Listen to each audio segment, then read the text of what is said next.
This isn't a World Cup. We are live. Here at Evolution 2014, you already know who it is on the mic. My name is Prague. My name is D1. And we are Tribe Called Rest. We're back in the saddle one more time. Just like Reggie said, there are no Johns. These guys made it all the way to the top 8, and they're ready to fight for first place. But first, we are here in the winners' quarters, semifinals. Yes, sir. We're going to have Armada facing HungryBox and winners. Mango, Let's Meet You King. Losers, Fly Amanito, PPMD, Axe vs. Silent Wolf. But first up, you know these two well, Armada and Curse's own HungryBox. Yep. Let's see what the Empire Boy can do. This is going to be a battle of game one, basically. Who is going to win? Because the counter pitch between these two basically decides. We're seeing already a Falco come out from HungryBox. We saw his Fox over at CEO. It did fairly well, especially a lot better than his Puff. It's a very, very different matchup from the first time these two met. Absolutely. Yesterday, this is the character that I saw HungryBox practicing with in one of the suites. He said he's ready for Armada's Young Link this time. Let's see what he has up his sleeve here. Well, right now, it looks like he's having some issues getting in because he's constrained that top platform. Those disjointed hitboxes on the up air are giving some trouble. Yes, Armada's doing an amazing job of just sharking through the platforms with those up airs. Good stuff for avoiding that get-up attack. Here's some patience being exhibited by both players. Could see the spacing from Armada, and HungryBox gets him off stage. Will he get the edge guard? The stage spike with the up B. Oh, come on, you gotta refresh your invincibility. You could have wall jumped on anything else to get out of that situation. Definitely one of the issues when you're not playing your main character. Solid soccer kick by HungryBox, getting Armada off stage, where Armada manages to come back and avoids those up tilts.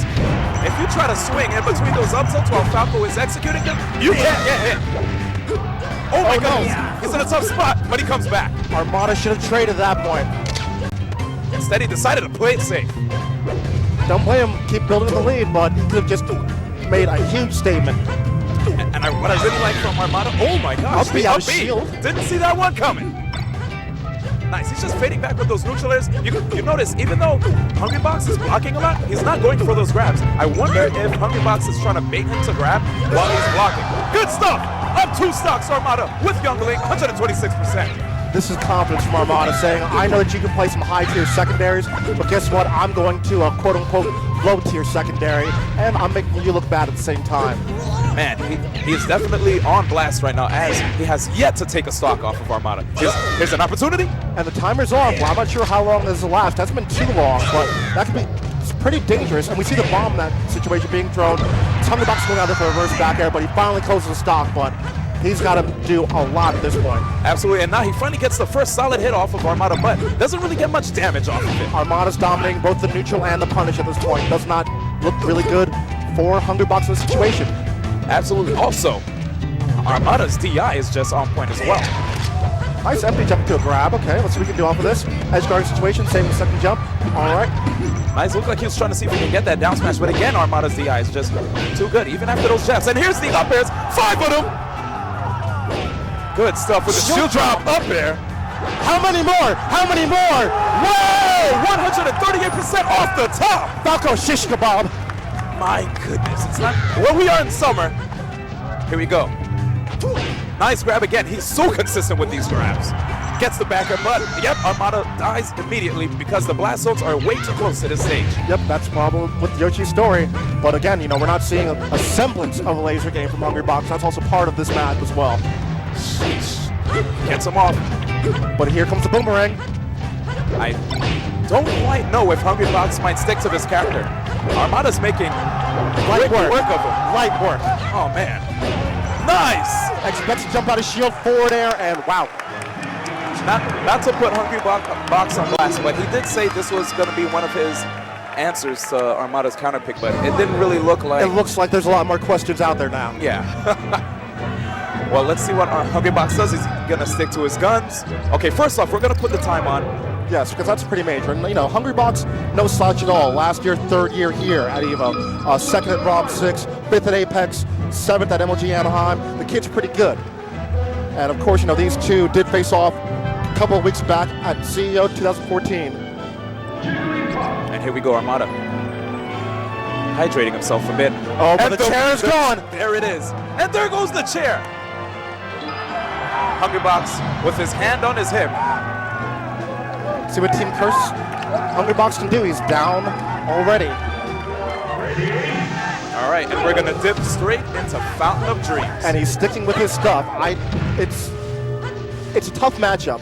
It's not insurmountable by any means, but it is extremely difficult because we're definitely going to see the projectile game come into play. Those angles of approach that HungryBox likes to use are going to be mostly negated and taken off the map by those projectiles from Armada. But this should be the first stock. Oh no, a bit too late. That looked like a systematic wave of edge guarding HungryBox. He waited for the grapple to come out and then knocked him off stage. He had an opportunity to intercept, he got beat, but he came back. Right now, HungryBox, 0%. And the up air actually got the down air at that point. That was pretty good spacing, in fact. HungryBox is relatively unscathed. It's fantastic what he's doing right now. Yeah, especially after game one. He's never played the matchup this well, I'd say. He's not letting, now the projectile game is starting to come into play.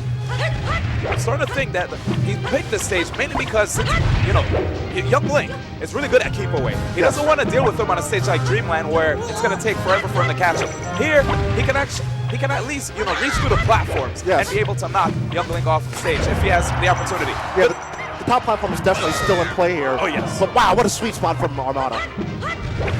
Good stuff, avoiding those boomerang. It's going to come back, though. He always has to be wary of that. And he gets the soft air. Is he going to be able to come back? No, sir. All right. HungryBox with a sigh of relief after that one. Really good statement. A minute and 20 seconds off the clock. Doing a pretty good job of avoiding the invincibility. Woo. Here we go. We're back in neutral. And the neutral is where Young Link has to win. So you have to negate Armada's neutral. Did you see the smash DI on that up tilt? Yeah. He went so far away. I want none of that because usually a rest is coming up right after. Yes, HungryBox is known for a lot of those rest setups, which probably mean a KO at this percent. Absolutely. We've already seen that when he was fighting PBMD yesterday. Oh, yes. Nice. Even repositioning himself with the rolls. Mind you, Jigglypuff's roll is not the best one, so he's going to have to use that sparingly. Ooh. Oh, we have the German suplex get him off stage, using the invincibility from the ledge still to counteract the down air with an up air. Oh my gosh. Armada having a really tough time of catching HungryBox's movement. I'm starting to wonder if he even picked Falco just to throw off Armada's style, you know? He's probably still a little used to, he might be in that anti-Falco mode, you know? Right, but at the same time, you know, you don't want to throw a game away, especially since this is just semis. We're only 2 out of 3, so you don't want to throw a game away. Every stock counts. And again, a smash DI from Armada on nearly every move that HungryBox is throwing out. Usually we'll see those drills from him into an up smash afterwards, but hey, no dice yet, no dice. Good avoidance. He had an opportunity to get that up smash after that drill. Nice back air. And HungryBox is looking like a man renewed at this point. There it is. He finally got the opportunity with the boomerang to the up air. Yep, those projectiles always will lead into something if you're in range. Usually a down air or an up air to close it out, and that bomb may have saved his life. That would have been a potential rest. Ending Armada's stop. Too much percentage right now for an up air rest. And, you know, usually you would say that HungryBox has to lead, he doesn't really need to go in, but I kind of want him to keep going in, keep applying pressure. Don't let that projectile game really come into play. Because that's where Armada is going to go ahead and just do phenomenal. This is true. Oh, and solid wow. back air. Wow. Oh, man. With 3 stocks to 1 right now. Looks like HungryBox might play the pitching game. No, he's still taking it straight to him. No. He's just waiting for an opportunity for him to toss a projectile out, namely the boomerang, because there is startup on that, and then he can hit him. And even some ending lag as well. But again, just barely evades it. Wow. Yeah, he's fishing. He wants it. He wants to end it early. I don't blame him because the rest, not only just going to KO, but it's going to be a huge psychological advantage. An amazing survival DI being employed here by Curse's own HungryBox. It just might be his game. But this is Armada we're speaking of. Armada well aware of what's going on. And there we go. He gets confirmation off the bomb. But, you know, 3 minutes, 40 seconds. I don't think HungryBox is going to play the clock. He wants to seal this one out and not give a second opportunity to Armada. You can see Armada's using a lot of those bombs because the knockback isn't too great, which allows him to get free follow-ups. And I like that from HungryBox. I think he may have eaten that on purpose to try and use a pound afterwards, set up for an edge guard. Oh, you see a lot of cross-ups as well used by HungryBox, just going behind Young Link, putting him in a precarious situation. Oh, he gets the grab. He catches him blocking every time. That's the scary thing about Jigglypuff because, you know, she has those high priority aerials. You don't really want to deal with them. And whenever Jigglypuff comes close, you might think she's going to toss out a back air, then she lands right in front of you. Hence the name Tomahawk, which many people call an anti-jump. We saw a lot of Tomahawks in Killer Instinct a few moments ago. Oh, yeah, absolutely. Nice, but he's going to live. And we're already seeing Armada slowly creeping his way back into this one. HungryBox needs to seal it as soon as possible. Yeah, it looked like he was probably going for a grab there. We get a trade. Not enough to KO HungryBox though. Good avoidance, avoid the boomerang and the bombs. Try to get close. His back was turned, so he couldn't get a grab. Okay, where's he gonna land? Right on top of Armada, but Armada tries to avoid again with the cross up, but this time he back airs him immediately. He doesn't want to get grabbed. Has the bomb in hand, making it tough for HungryBox to possibly even get a combo because he can do that bomb DI as he's getting hit and out of a combo. And there's the up air. Look at the time on the clock, Brock. 2 minutes, just about.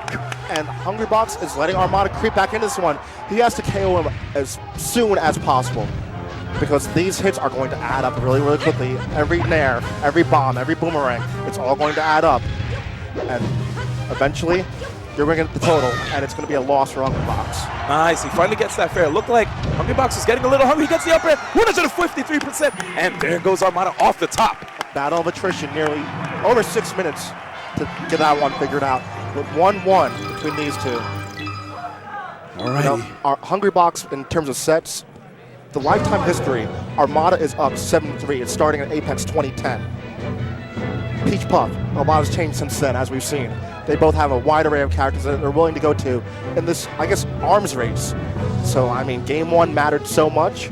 Game 2, I guess, you know, it didn't really matter because this is a matchup that we were really expecting to see from the pair. And, well, HungryBox has shown that he can actually perform in this matchup as bad as it may or may not be. Absolutely, that was such a great counter pick on his part, going straight to Fountain of Dreams, but let's see where Armada's going to take him. I feel like I feel like it's going to be either Dreamland or Pokemon Stadium. HungryBox should get rid of Dreamland because he will not be able to catch him. Oh no, that horizontal mobility of Young Link is going to be impossible for her to catch up on. Absolutely. Pokemon Stadium would be a wise choice because during certain transformations, he'd be able to DI towards the wall and then tech, you know, and increasing his longevity, allowing him to live longer. And even on the grass transformation, there's that top platform that he can go up to pretty often. So, and the fire transformation, you know, setting up behind the tree, getting a lot of the projectiles out that way. Yeah, this is going to be a tough battle, but it looks like it's Curses over Dreamland. I'm not sure what's going on. Are we going to? Oh, we are going there. And no H-Fox. Okay. I mean, this was Armada's counter pick, so if he went H-Fox, Armada would have went Peach. And this would have been a wrap either way. That's why game 1 was so important. But again, this is Armada. He's been known for years to lose first game, beat you on his counter pick, and then beat you on yours too. So, yep, here we're going to see HungryBox try to read Armada's movement around this stage. He's going to try to see when and where he goes, you know, elects to go with the platforms. And we already see that top platform. Armada's just staying up there for days, and HungryBox is poking at him using all of those jumps, but to really no avail. But finally, I like this from HungryBox. He's cutting off the side platforms. He exhausted almost every. He has a lot. He has a lot of stuff to use to keep a lot of besides the jumps, but just a lot of words that I can't think of right now. A lot of things to exhaust, but. You know, the pound and everything, the second jumps, but he's doing a fantastic job. HungryBox, wow. HungryBox. He's looking like he might be able to send Armada to the loser's bracket, but it's too early to call as a minute already went off the clock. Already doing a good job of just walling with those back airs. Armada now looks like he might be forced to approach. I think that was probably a mistake. Might have been looking for a down air, but he got some percentage anyway, and actually down air probably wouldn't have worked because it was too far horizontally, so any percent is good percent. No, he won't be able to get arrested yet again. That top platform just makes it really hard for HungryBox to get a lot of conversions. But HungryBox is playing like he should be. He's been cutting him off this past the top platform. And he's been doing a great job just staying away from these projectiles, getting pokes here and there, but he's playing this matchup like he's never played before. Oh my God. He was close enough to possibly get a tech chase rest, but it's good he didn't go for it because he was misspaced. Such good avoidance. We could see Jigglypuff's aerial mobility being employed really well here in this match. Every time, in and out, making it hard for Armada to even get an attack on him. And if he does get an attack, he's so far away that it's hard for Armada to even follow up off of these little nicks that he's getting on HungryBox. Right, but we're even seeing some thirst from Armada. I mean, he threw out a down air on that side platform not too long ago, just completely raw, trying to, I guess where HungryBox is going to end up. He's throwing all his projectiles, probably going to lead into those follow-ups, but still not enough. You're on Dreamland. See, this is the thing. Even though this stage really benefits Armada, it benefits Puff as well. Both of them, yes. Jigglypuff gets to live longer here. The survivability is definitely in play, but the neutral game of Young Link is certainly enhanced by this map. Nice. I think the jump is gone, but that up B has such great vertical height. Nice. Oh my gosh, HungryBox up 2 stocks here. Really good play. Nice. He's just avoiding the bomb, and he comes right in with those back airs. Just waiting for an opportunity for Armada to be in range for him to attack. He gets hit by the bomb, but he DIs away. Good job. Yep, and I mean, you see how far away that Armada was staying with the projectiles. He threw the boomerang. It was not even close for a follow-up, but he eventually was able to close it out. Right there, we saw HungryBox trying to see if he could catch Armada in his shield with multiple up tilts. Armada getting out of harm's way. Try to reset it to neutral. Now, D1, we have about 4.5 minutes left in this map. Do you play to the clock or do you play to win? If I were a HungryBox, I don't know. We've seen him play the clock before. It's a tough call. You can go either way. Either way, just like Sephiroth Ken says, of Team Liquid. But again, you see he's really covering that passage to the top platform, right between the side and top. Not letting Armada get that way up there. If he has to go around the long way, then he's just increasing his game. And you know the funny thing, a lot of people, when they see a match like this, they tend to say this is a quote-unquote boring match, but it's a chess match. Really intense. I've never seen HungryBox play so well here. Nice back air. And he's going to have a 2-stock lead. And Armada, it's looking like not only does he have a problem with Jigglypuff, with Peach, but also with Young Link, as HungryBox made an excellent adjustment over the years, as you know, these two have played numerous times in tournament. You know, it's like we said, 7-3. Not too many of those wins have come since Young Link came into play. So. Yeah. So right there, what you saw was HungryBox trying to go for a down throw. The down throw, if the opponent happens to land on the edge, he can potentially get a really big tech chase on either of the side platforms. Fortunately, Armada DI'd the correct way so that he wouldn't be able to get a follow-up. Nice roll by HungryBox. See, guys, rolls aren't always quote-unquote scrubby. You can use them to get out of tough situations. You just can't spam them, because then you get too predictable. And you don't really see HungryBox moving with these rolls towards Armada. He's more so going away just to keep this defensive game of his going. Of course, and resetting back into neutral position, which he wants. These hits are adding up so quickly. I don't think Armada can do this one. He's going to pull a miracle out. I'm telling you, man, the spacing is just immaculate here from HungryBox. The patience being exhibited. Wow, pulling back with the fair. He's going for it. He went for it all. Good job, HungryBox! I can't believe it! 7-3 becomes 7-4. Wow. HungryBox is waiting in winners finals.